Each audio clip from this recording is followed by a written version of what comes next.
অবশেষে পুলিশের জালে তরুণীনগরের লিটন বসাক মৃত্যুর ঘটনায় যুক্ত গাড়ি চালক মিঠুন মজুমদার। শুক্রবার তাকে গ্রেপ্তার করে ফটিকরাই থানার পুলিশ।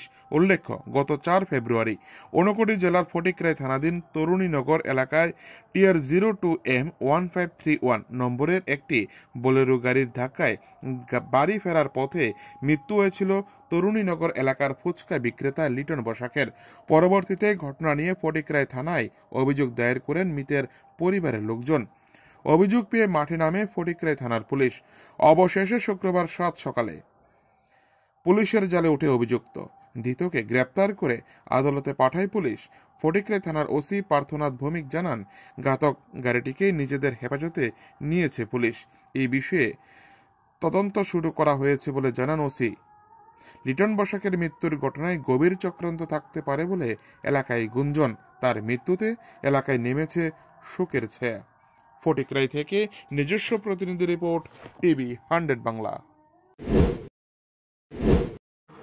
গত 4/2/25 রাত্রেবেলা একটা অ্যাক্সিডেন্ট হয় কাঞ্চনবাড়িতে। সেখানে একটা ডিআই বোলেরো গাড়ি, একটা লোক, ওনার নাম হলো লিটন বসাক, উনি ফুচকা ব্যবসায়ী। একটা ডিআই ভেহিকেল ও ফুচকা ব্যবসায়ীর উপর রাশ অ্যান্ড নেগলিজেন্সভাবে অ্যাক্সিডেন্ট করার পর যে লিটন বসাক মারা যায়, ওকে কাঞ্চনবাড়ি থেকে রেফার করা হয় কলেশ্বর হাসপাতালে, ওইখানে সে মারা যায়।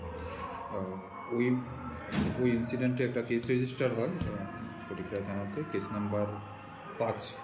এই বছরে case number 5 under section 281, 125B, 106 BNS আর 184, 187 MBL।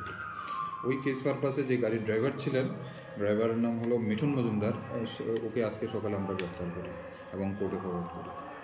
ইনভেস্টিগেশন পারপাস সবগুলো আমরা বলতে পারবো না, এখনও ইনভেস্টিগেশন চলছে।